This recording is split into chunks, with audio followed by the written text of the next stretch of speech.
म्हणजे तुमच्या digestive system मध्ये, तुमच्या डायजेशन ऑफ फूड मध्ये सगळ्यात मेन रोल तुमच्या कोणाचा आहे? एन्झाईम्सचा आहे. आणि एन्झाईम्स थ्रू तुमचा फूड हा सिम्पलेस्ट फॉर्म मध्ये कन्वर्ट होतो. म्हणजे तुमच्या डायजेशन प्रोसेस मध्ये आपण ऑलमोस्ट कशाबद्दल लक्ष देणार आहे? एन्झाईम्स बद्दल लक्ष देणार आहे. म्हणजे कुठले एन्झाईम्स आहेत आणि कुठले एन्झाईम्स आपल्याला सिम्पलेस्ट फॉर्म मध्ये कन्वर्ट करण्यासाठी हेल्प करतात. इथं पर्यंत आपण पूर्ण गोष्टी बघणार. आपण केलं स्टार्ट तुमच्या माउथ पासून ओरल कॅव्हिटी मध्ये आपण म्हणलेलं आहे की टीथ आणि टंग आहे प्लस तुमच्या ओरल कॅव्हिटीच्या अपसाइड डाऊनसाइड सेक्शन्सला म्हणजे इथं असं मी काय म्हणलं 3 पेअर्स आहेत. 3 पेअर्स म्हणजे किती झाले टोटल? 6 झाले का? बरोबर. म्हणजे 6 सॅलिव्हरी ग्लँड्स आहेत, त्याच्यामध्ये 3 प्रकार आहेत वेगवेगळे. 3 पेअर्स म्हणजे 2 ला पेअर म्हणतो आपण, म्हणजे 6 टाइप्स ऑफ सॅलिव्हरी ग्लँड्स. त्याच्यामध्ये 2-2 चे वेगवेगळे. Right. Starting from your salivary gland. Salivary glands मध्ये मी काय म्हणलं की तुमचं सॅलावा आणि तुमचं सॅलिव्हरी अमायलेस हे 2 गोष्टी तुमच्या सॅलिव्हरी ग्लँड्स थ्रू येतात. ह्याच्या व्यतिरिक्त अजून एक येते पण तो ऍक्च्युअली एन्झाईम्स नाही, त्याला आपण लायसोझाइम्स असं म्हणतो. काय म्हणतो? लायसोझाइम्स. यांचे फंक्शन्स काय सांगतो लगेच. राईट. आपण जसं म्हणलं की सॅलिव्हरी अमायलेज आहे.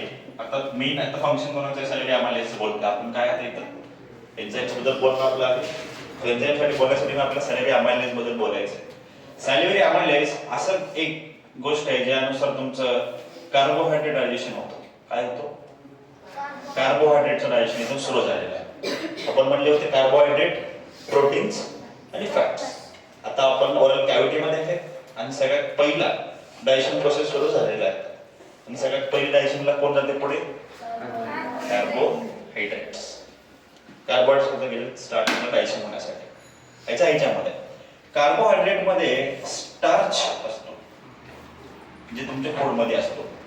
तुमच्या फूड मध्ये स्टार्च असतो. ओके. तुमच्या फूड मध्ये जे स्टार्च आहे हा स्टार्च सगळ्यात पहिला तुमच्या सॅलिव्हरी अमायलेज थ्रू कन्वर्ट होते तुमच्या कशामध्ये? माल्टोज. कशामध्ये? माल्टोज. ऐका, कार्बोहायड्रेट्स मध्ये स्टार्च असतो, म्हणजे तुमच्या फूड मध्ये स्टार्च प्रेझेंट. स्टार्चचं कन्वर्जन कशामध्ये होईल? Maltose with the help of salivary amylase. पण तुमचा 30% स्टार्चच कन्वर्ट होतो कशामध्ये? माल्टोज मध्ये. कुठे? आपण सध्याला कुठे? माउथ मध्ये. सी याच्यावर लक्ष ठेवायचं आपण कुठे आहे सध्याला? माउथ मध्ये आहे. मी जे काय बोलायलो सर कशाबद्दल बोलतोय? माउथ बद्दलच बोलतोय. राईट. ज्यामध्ये मी काय म्हणलं की तुमच्या ओरल कॅव्हिटी मध्ये जनरली टीथ आणि टंग असते. टीथ चिविंग म्हणजे तुमचं मॅस्टिकेशन प्रोसेस केलं. मॅस्टिकेशन प्रोसेस करत असताना तुमच्या टंगनं काय केलं? मिक्सिंग केलं. Mixing of your salivary amylase. Right. Salivary amylase जेव्हा आपण मिक्स करतोय त्यामध्ये बेसिकली काय होते माहितीये का? तुमचं जे कार्बोहायड्रेट आहे म्हणजे तुमचं स्टार्च जे प्रेझेंट आहे तर 30% स्टार्च तुमचा माल्टोज मध्ये कन्वर्ट होतो. काय होतो? माल्टोज मध्ये कन्वर्ट होईल. फक्त 30%. पोटाला 70% तर पुढे जाईल. कुठे कसं बघूया आपण. सध्याला माउथ मध्ये राहूया, तोंडातच राहू, मग नंतर पुढे जाऊया. कळलं? हे झालं तुमचं. मग मी लायसोझाइम्स बद्दल काहीतरी क्लिअर करू. याचं मिनिंग काय सांगतो? लायसोझाइम्स बेसिकली त्यांचा फंक्शन हा अँटी बॅक्टेरियल आहे. काय? अँटी बॅक्टेरियल म्हणजे काय? अँटी आणि बॅक्टेरिया. बॅक्टेरियाला थांबवण्याचं काम कोण करायले? Got it? क्लिअर? प्रॉब्लेम नाही? क्लिअर. लायसोझाइम्सचं फंक्शन काय? अँटी बॅक्टेरियल आहे. अँटी बॅक्टेरियल म्हणजे जे बॅक्टेरियाला मध्ये जाण्यापासून थांबवतात, म्हणजे किल करून टाकतात. बरोबर आहे? Got it? Clear? So starting with your mouth, we are done with your mouth. Mouth clear झाला? आपण प्रोटीन बद्दल बोललो नाही आणि आपण फॅट बद्दल बोललो नाही. म्हणजे तुमच्या प्रोटीनचा आणि तुमच्या फॅटचा डायजेशन होईल का? नाही होणार. फक्त कशाचा होईल? क्लिअर? म्हणजे माउथ बद्दल सांगतो आपला विषय. आता तुमचं पोट कुठं जाईल?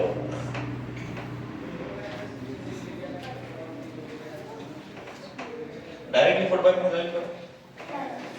कनेक्ट मध्ये जाईल का? एक एक पार्ट समजून घ्यावं. आपण ऑलरेडी पार्ट्स क्लिअर केलेले आहेत. पार्ट समोर गोष्टी क्लिअर करा. माउथ झालेले. आता आपण तुमच्या पुढे जातो फॅरिंग्स मध्ये जातो. कोणत्या पार्ट फॅरिंग्सच्या?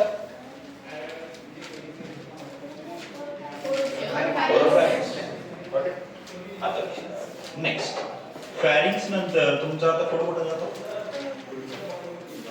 पुढे पाईपला नाव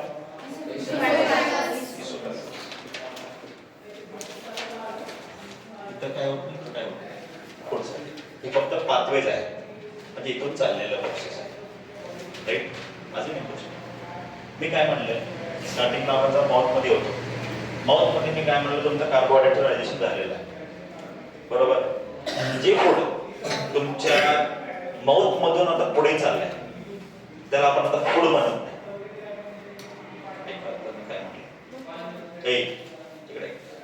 मी काय म्हणलं की जे आपण फूड खाल्लेलं आहे माउथ मध्ये गेलेलं आहे, म्हणजे त्याचं आपण जे स्वॅलो करतो, स्वॅलो मध्ये गेले तो, त्याला आपण फूड म्हणत नाही, त्याला आपण बोलस म्हणतो. काय म्हणतो? बोलस असं म्हणतो.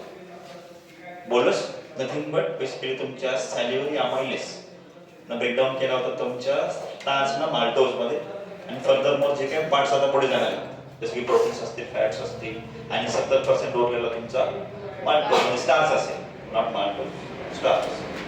कारण स्टार्चचा 30% दरवाजे फक्त माल्टोजने झालेला आहे, बरोबर. म्हणजे उरलेला 70% स्टार्च आता पुढे जाणार वापस, बरोबर आहे का? समजून घ्या मी काय बोलतो.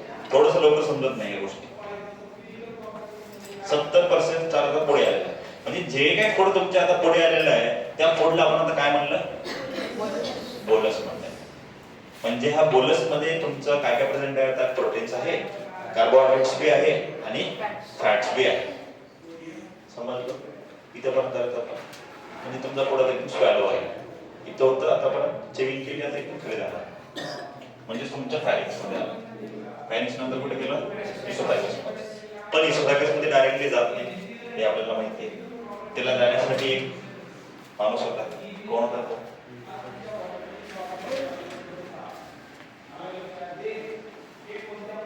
आपण काय म्हणले, एक माणूस होता. कोण होता? बघा बघा काय होतं, कोण होतं? डायरेक्टली बेसिकली आपण काय म्हटलं होतं? Very good. तुमचा ग्लॉटिस होतं. ग्लॉटिस होतं का नाही? ग्लॉटिस शिवाय तर त्यांना कसं जाईल इसोफॅगस मध्ये? आपण काय म्हणले, जनरली 2 कॉमन ओपनिंग्स आहेत, म्हणजे विंड पाईप आणि तुमचं फूड पाईप आहे. जर तुमच्या फूडला फूड पाईप मध्ये ट्रान्सफर करायचं असेल तर कोण हेल्प करते? आणि ग्लॉटिसला कव्हरिंग असलेलं काय म्हणतो आपण? एपिग्लॉटिस म्हणतो, बरोबर आहे. ग्लॉटिसला कव्हरिंग असलेला एपिग्लॉटिस असतो, बरोबर.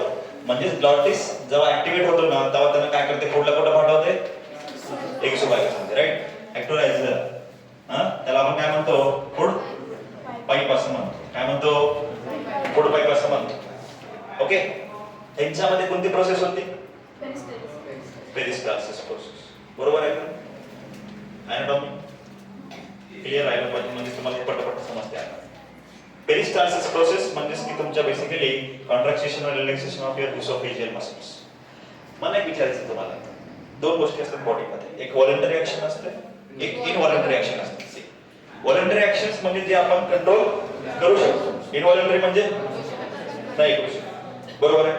म्हणजे जे आपण आता म्हणलं इसोफॅगस मध्ये पेरिस्टाल्सिस मूवमेंट होईल, इट इज व्हॉलंटरी और इट इज इनव्हॉलंटरी? व्हाय? आपण कंट्रोलच करू शकतो. म्हणजे बॉडीचं बेसिक लाईफ प्रोसेस जे यानुसार बॉडी परफॉर्म करेल. आपण तुमच्या प्रोसेस फूडला थांबवतो का? असं हे थांब थांब बाबा थांब, इथून खाली इथे चालेल, खाली चालेल समजा फूड तुमचं पाईपला पकडतो का? नाही, राईट. त्याच प्रकारे गोष्टी जनरली तुमचा इसोफॅगस मध्ये जे काही पेरिस्टाल्सिस मूवमेंट होतीये ही मूवमेंट ऍक्च्युअल मध्ये इनव्हॉलंटरी आहे. कळालं का? इनव्हॉलंटरी आणि व्हॉलंटरी मधला फरक क्लिअर झाला सगळ्यांना? क्लिअर झालं का? काय झालं तुला विचारायला झालं का? मग उघडा म्हणायचं असते. व्हॉलंटरी म्हणजे जे आपण करू शकतो. आता जे तू आता आल्यावाल्यास बसलास हे सगळं तुझ्या हातात आहे की नाही? तुला पाहिजे सरळ बसू शकतोस का तू? म्हणजे तुझ्या हातात जे काही गोष्टी आहेत त्याला आपण काय म्हणतो? व्हॉलंटरी ऍक्शन्स म्हणतो. तू तुझा हार्ट थांबू शकतोस का? श्वास घेणं थांबवतोस का? पूर्ण थांबवतोस का? थांबवतोस का नाही? मग कशामध्ये येते? इनव्हॉलंटरी. ज्या गोष्टी आपण कंट्रोल करतो, म्हणजे तुमचा हात हलवणं असेल, पाय हलवणं असेल, जे काही असेल, राईट, ते व्हॉलंटरी मध्ये येतात. आणि जे आपण कंट्रोल करू शकतो, जसं की आपलं हार्टबीट जे काय असेल, जे काय रेस्पिरेशन करतात, ते सगळ्या गोष्टी आपण कंट्रोल करू शकतो. डायजेशन बी आपण कंट्रोल करू शकत नाही. So it is also a इनव्हॉलंटरी process. समजलं? क्लिअर? फूड कुठं आला आता? पुढं पाहिजे प्रिन्सिपल्स मोमेंट तुला पुढं कुठं गेला? पुढे झाले आता पुढं पाहिजे ऑलरेडी इशू आहे कसं प्रिन्सिपल्स मोमेंट इथंच पाहिजे स्टमक. स्टमक मध्ये जाण्यासाठी काय ओपन व्हावं लागते? सी स्टमक मध्ये जाण्यासाठी ना तुमचं स्पिंक्टर ओपन झाले, त्या स्पिंक्टरला आपण तुमचं कार्डियक स्पिंक्टर असं करून करायला सगळ्या गोष्टी एक एक बघायची. कार्डियक स्पिंक्टरला एक अजून नाव सांगितलं होतं, त्याला आपण गॅस्ट्रो इसोफेजियल स्पिंक्टर म्हणतो. गॅस्ट्रो इसोफेजियल स्पिंक्टर असं म्हणतो, राईट. म्हणजे तुमचं फूड जेव्हा फूड पाईप मध्ये आलेलं आहे, त्यानंतर त्याला कार्डियक स्पिंक्टर ओपन झाला पाहिजे. कशामध्ये जाण्यासाठी? स्टमक मध्ये जाण्यासाठी. म्हणजे कार्डियक स्पिंक्टर काय होतो? ओपन होतो. कुठं आला होता?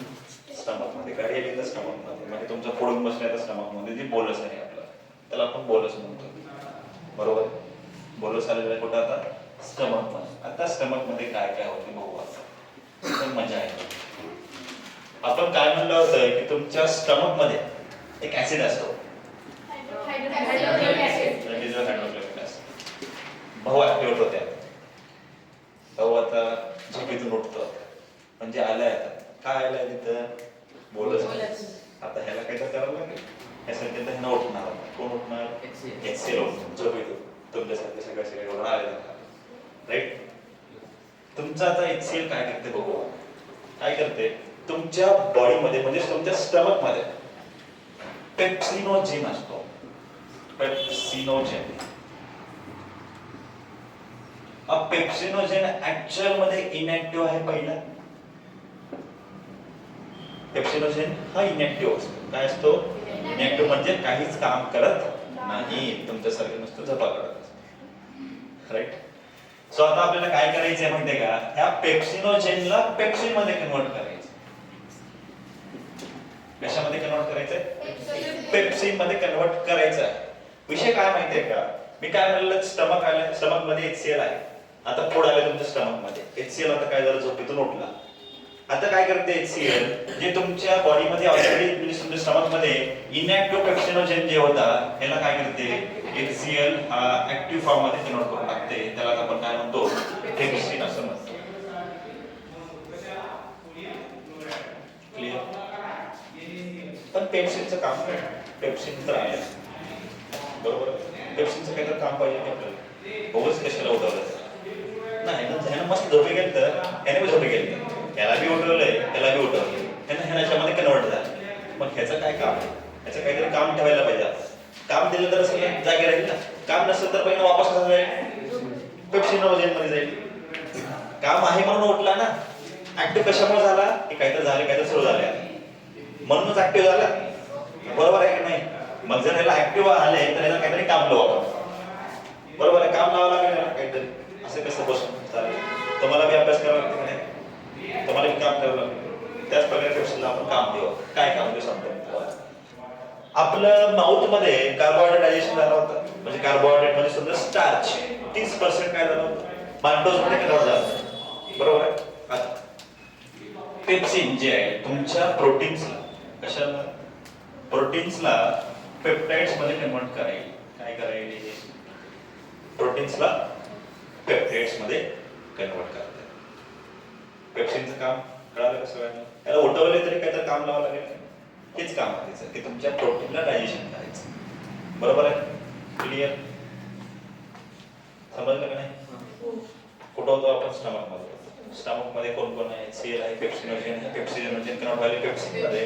पेप्सिन हा ऍक्टिव्ह फॉर्म आहे. पेप्सिनचं काम काय? म्हणजे तुमच्या प्रोटीन्सला पेप्टाइड्स मध्ये कन्वर्ट करायचं.